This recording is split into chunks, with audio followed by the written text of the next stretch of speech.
I really think that if we don't continue on our growth to the next level, we can get stuck in feeling as though our acknowledgement and our acceptance is for the work we do, and it's still externally based. Just like level 1 is external for other people, level 2 is more I'm successful and that rate of success and what everyone thinks on a bigger level.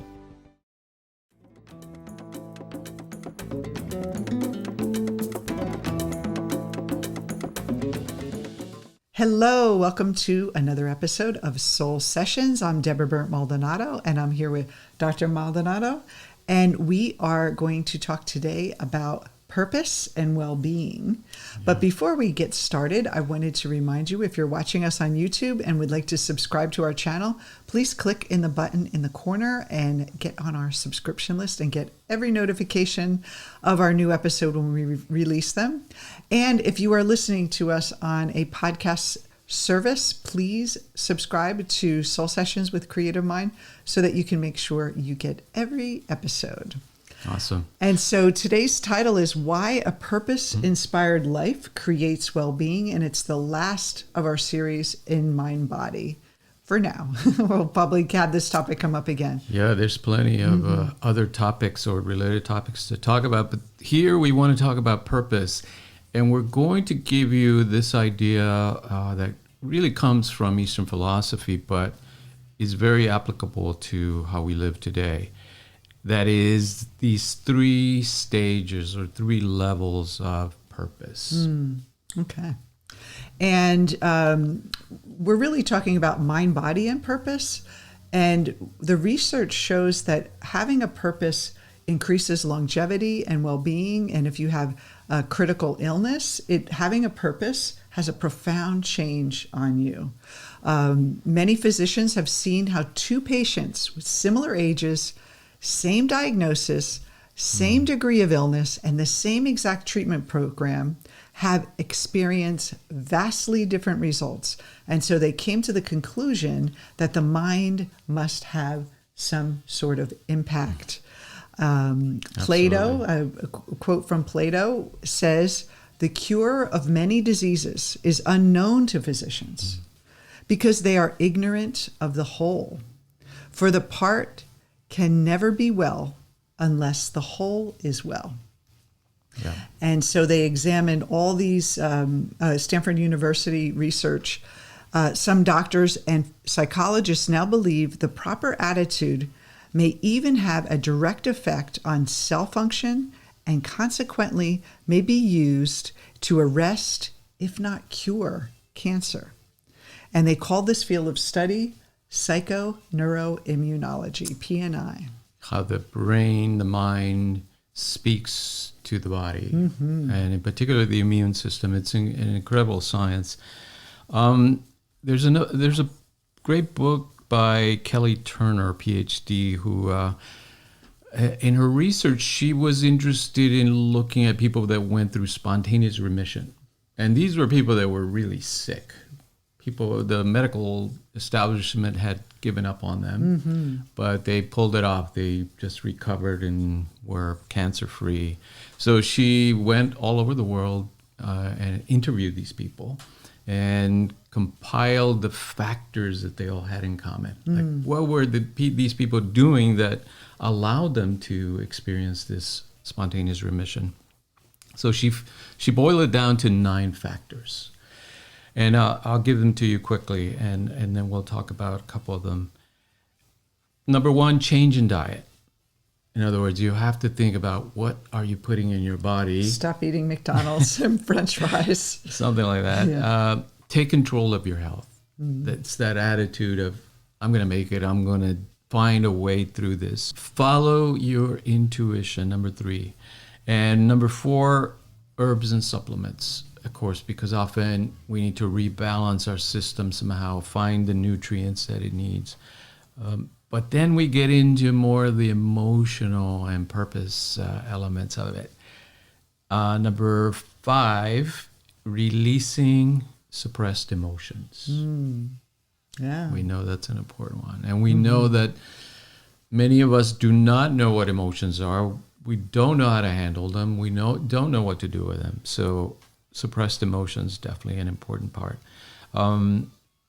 Number 6, increasing positive emotions. In other words, actively seeking to cultivate positive emotions of well-being, positivity, imagination, of wellness, using your mind's inner eye to visualize yourself in a healthy state of being. Number 7, embracing social support. Allowing yourself to be supported. A lot of people have a hard time receiving support and love and caring. Absolutely. And we'll talk about how that plays into purpose as well.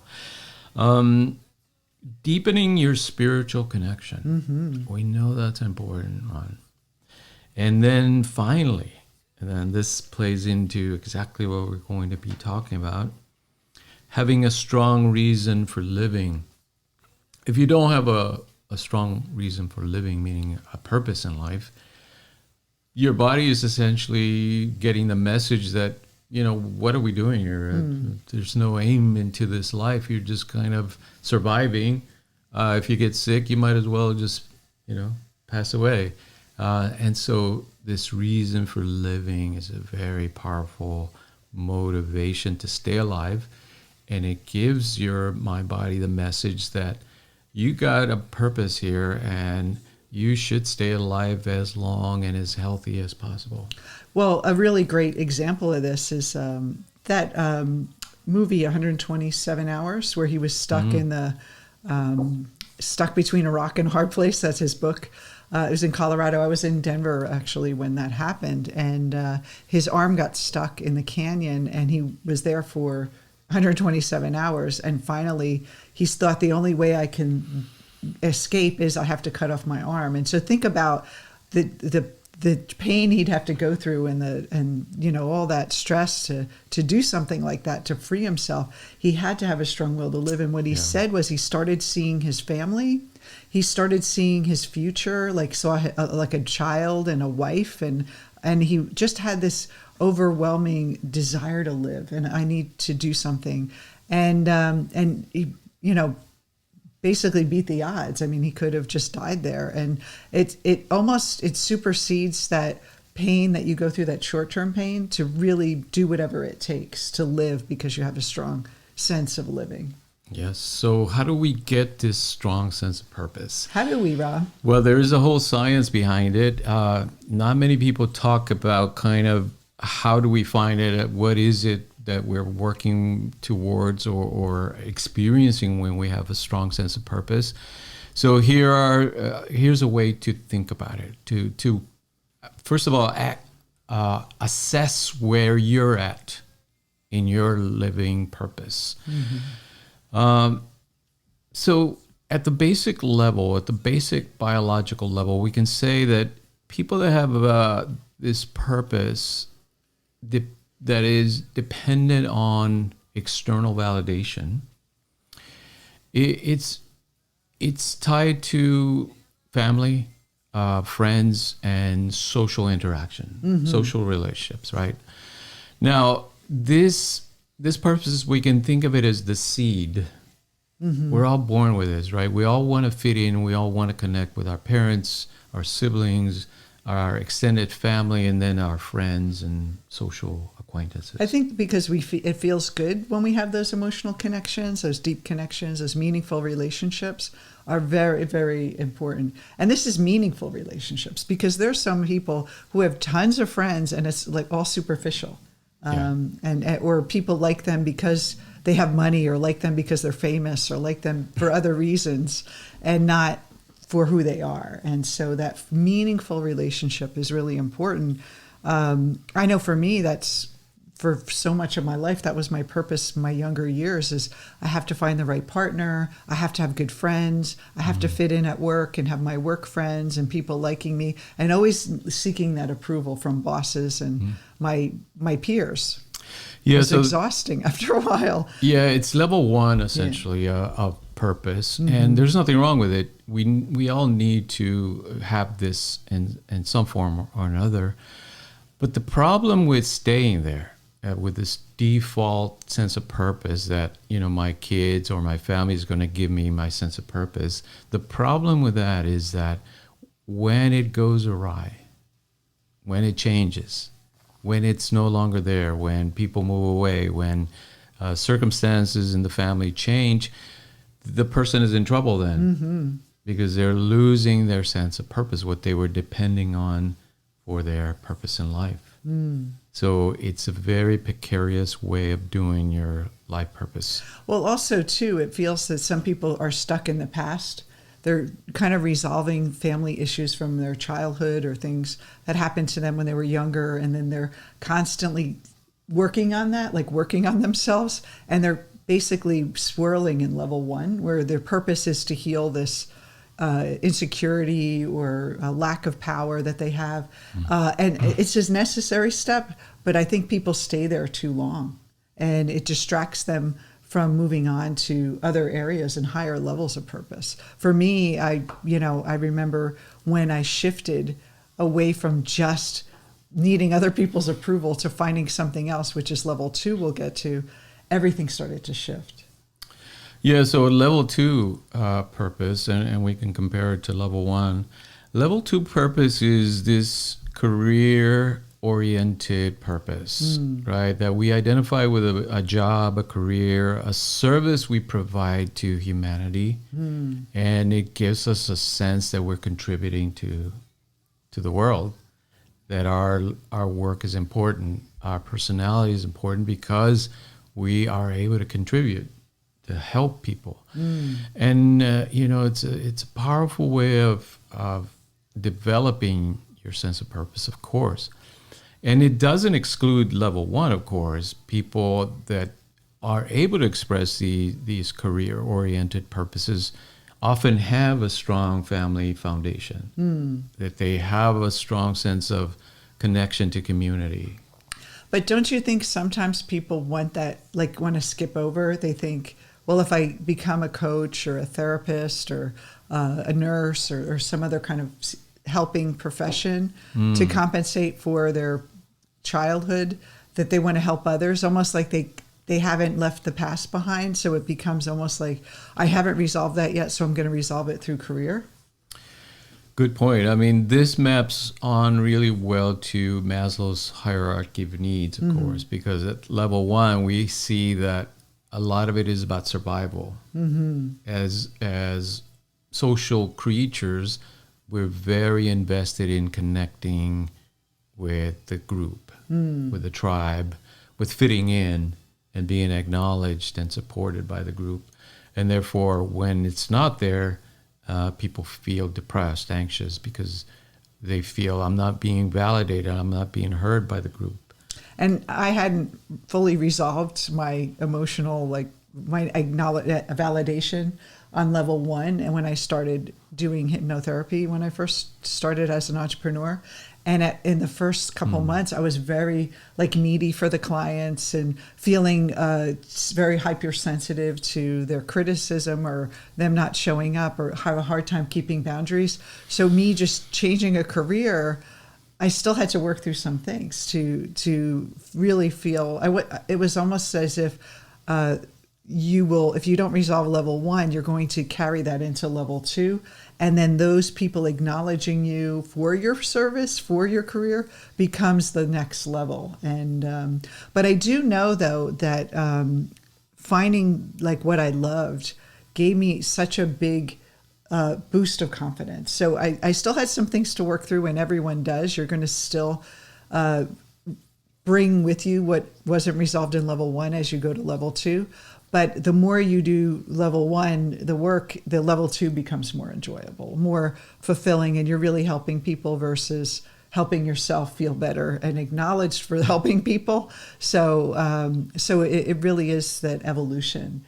And I really think that if we don't continue on our growth to the next level, we can get stuck in feeling as though our acknowledgement and our acceptance is for the work we do, and it's still externally based. Just like level 1 is external for other people, level 2 is more, I'm successful, and that rate of success and what everyone thinks on a bigger level.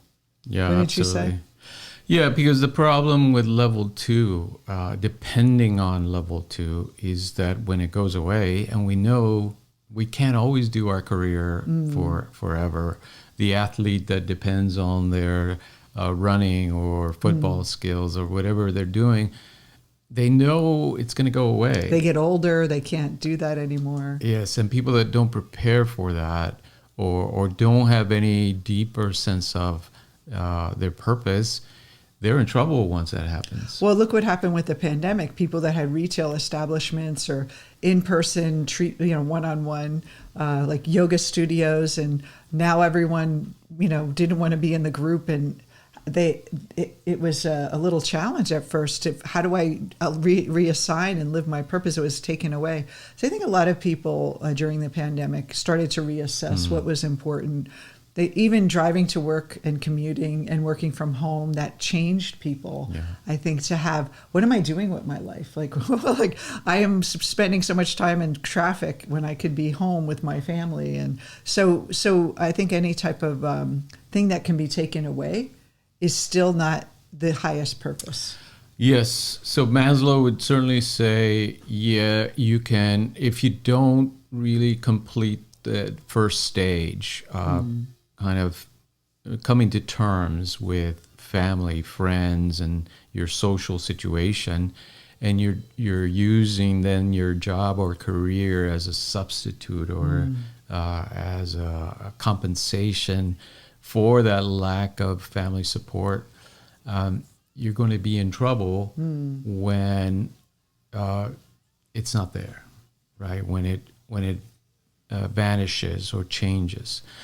I knew this incredibly talented surgeon when I was coming up in the hospitals, and he got to, I think he was still young. He was in his late 60s perhaps, and he got sick, and he ended up being one of the patients in the hospital there, and I'd go see him every once in a while, and his sense was that he was defeated because all his identity was in being that useful surgeon that saved people's lives.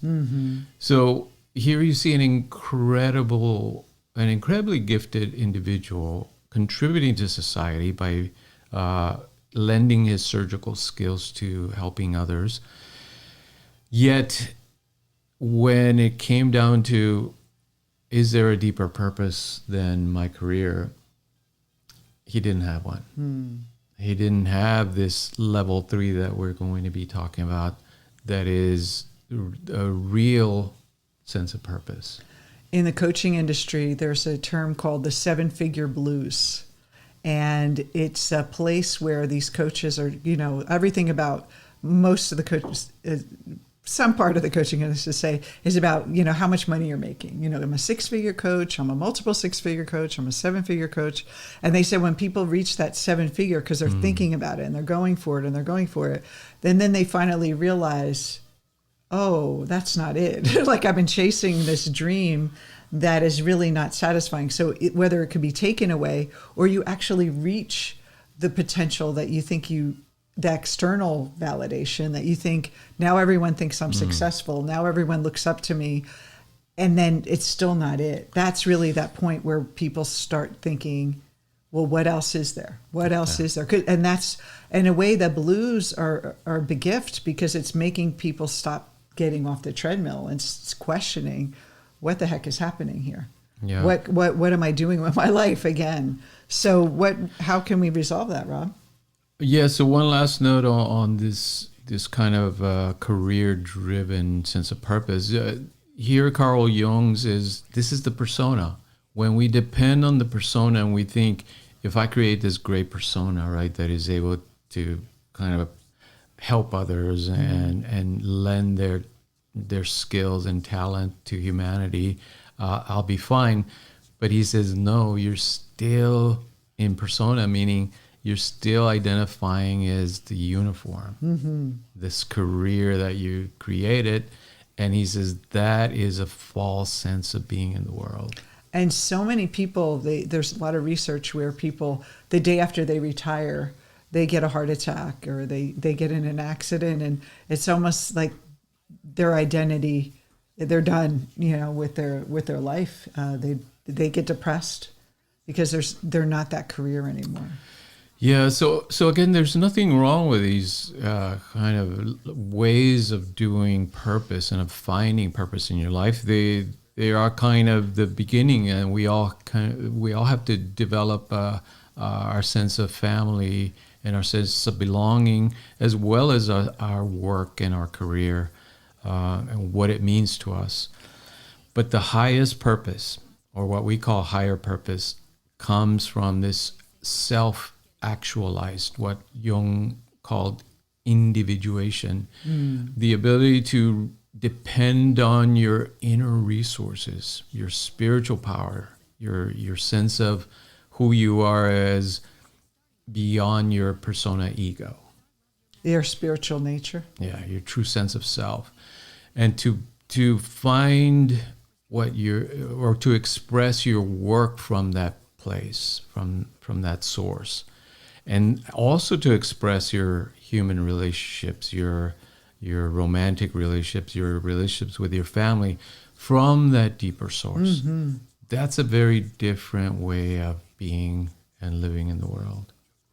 It's it's internally validating versus externally validating. You are becoming your own validation. You don't need the external. Whether you are, for me, I always think of my purpose as I love learning higher knowledge and sharing higher knowledge. Whether I share it with one person or no one, I learn it, and there's no attachment to what that looks like. And it's just something I love and for myself, and I'd like to share it, but I'm not attached to how that looks. It doesn't matter if it's 10 people or 1 million people, it's still my purpose. So if I lose, I get canceled, like those people that have all the fans and then they get canceled, they lose that kind of sense of who they are, because they're identified with their followers, they're identified with their fans, they're identified with the people that love them. And it's still a trap because you can't control that. You can't get anything from those external forces that are truly lasting. Yes, and I believe it is this sense of purpose, this higher sense of purpose, that is tied into spontaneous remission, to longevity, to staying well in your mind, body.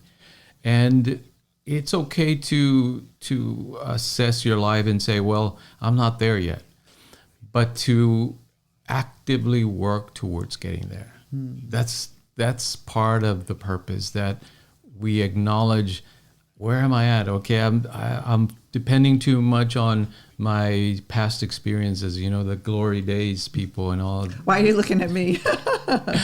There's nothing wrong with that, right? Yeah. But solely depending on that is a sign that you're going to be in trouble sooner or later, because you don't have that internal grounding in your true sense of self. So you have to think in these terms. Where am I as far as my social relationships, my career goals, my sense of what I'm contributing to the world?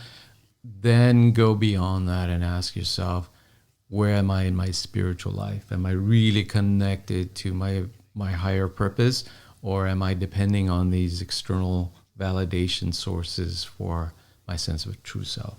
And I think you could start with those lower level, like you could start with questioning why you need that validation on the personal level, wherever stage you're at. Why is that so important that my mother tells me that I'm doing well, or that she's proud of me? Why is that so important? Instead of trying to fix that, just questioning those things.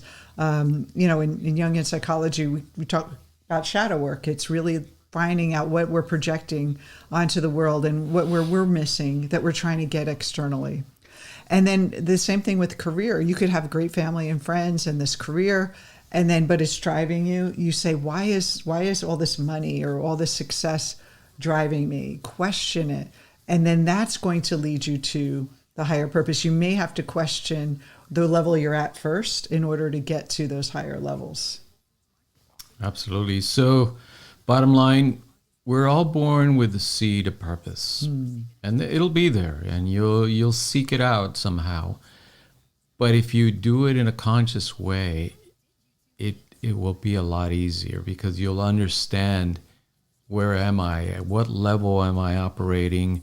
And where do I need to go? How can I start to develop this true sense of myself through what Jung called the individuation process, through this self-inquiry, through this deeper connection with your spiritual life.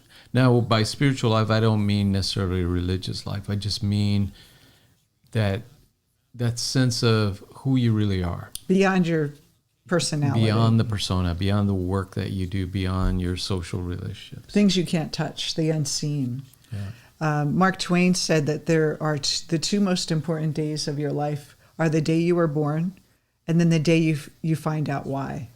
Mm-hmm. And why we're alive is not just to have this career that's meaningful or relationships that are meaningful, which is all good.